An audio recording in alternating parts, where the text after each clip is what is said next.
Selamat pagi, Ibu Bapak, Saudara dan Saudariku yang dikasihi dan yang mengasihi Tuhan. Pagi hari ini kita kembali akan merenungkan firman Tuhan sebagai renungan pagi kita yang akan melandasi kehidupan kita sepanjang hari ini. Mari kita masuk di dalam doa. Bapa di surga, kami sungguh bersyukur pagi ini kami masih boleh bangun dalam keadaan sehat, segar, bugar. Dan kami akan kembali untuk beraktivitas. Sebelumnya Tuhan, kami akan mendengarkan firman-Mu. Biarlah Tuhan akan menolong kami untuk setiap kami boleh mengerti akan firman yang akan kami dengar ini. Sehingga kami boleh melakukannya di dalam kehidupan kami sepanjang hari ini. Terima kasih ya Bapa, dan kami siap untuk mendengar firman-Mu. Amin. Tema pagi hari ini terambil dari Matius pasal 22 ayat 23 sampai dengan 33, yaitu keangkuhan yang bodoh. Ibu Bapak yang dikasihi dan yang mengasihi Tuhan, pertanyaan tidak selalu diberikan karena ketidaktahuan. Kadang orang bertanya demi meneguhkan kepercayaan atau malah menjatuhkan orang lain.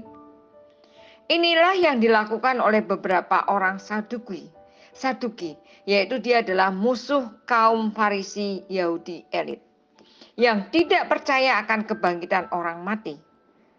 Di dalam pasal 23, di dalam ayat 23 ini, bagi mereka kebangkitan adalah lelucon karena Taurat tidak menyatakan hal ini. Mereka menertawakan keyakinan orang Yahudi lainnya akan kebangkitan publik.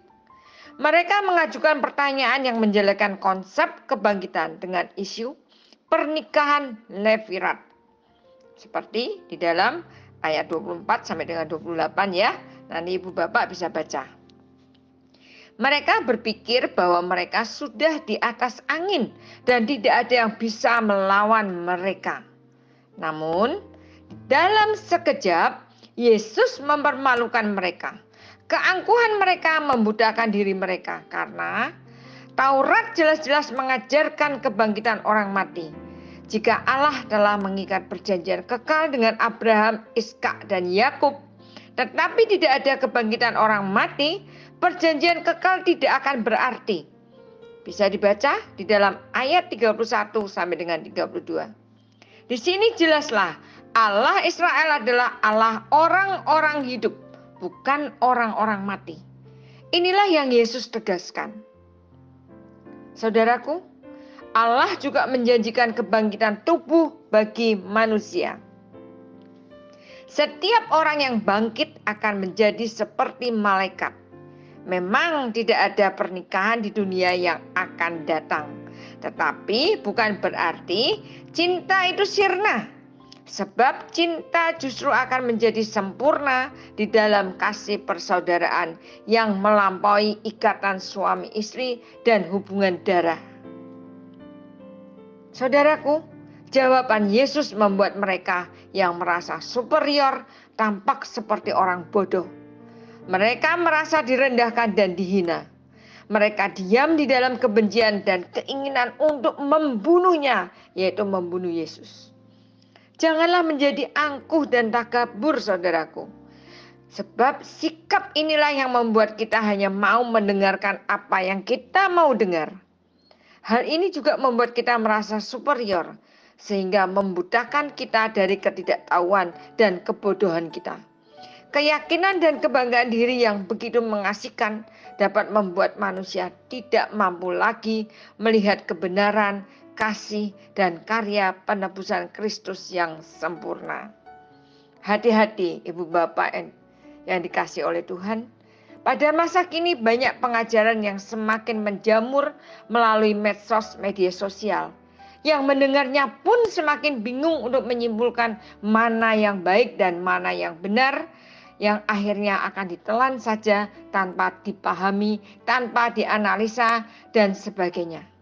Karena yang berbicara adalah orang yang pintar mengeklaim diri sudah berilmu tinggi, berilmu agama, berpengalaman segudang dalam hal berbicara, namun banyak pendengar yang dinina-bubukkan. Nah, Ibu Bapak yang dikasih oleh Tuhan, kita harus berhati-hati dan kita harus bisa menyikapi arti kehidupan ini. Janganlah kita menjadi seperti orang Saduki. Amin. Mari kita masuk di dalam doa. Bapa di surga, kami sungguh bersyukur kalau pagi hari ini Tuhan mengingatkan kami untuk kami boleh tidak menjadi bodoh, Tuhan. Kami tidak menjadi angkuh di dalam kebodohan, Tuhan. Sebab seringkali kami terlena akan kehidupan ini. Seringkali kami merasa diri ini lebih pintar dan diri ini sudah tahu. Bapa, ampuni kami. Berikanlah firman pagi hari ini, kami boleh menelaahnya dengan baik dan kami boleh mengerti untuk kami boleh terapkan dalam hidup kami sepanjang hari ini, Tuhan.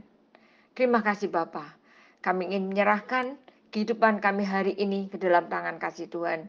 Biarlah siapapun yang kami temui, mereka boleh merasakan kehadiran-Mu Tuhan di dalam kehidupan kami. Sehingga mereka boleh melihat Tuhan hidup dalam hidup kami ini. Amin.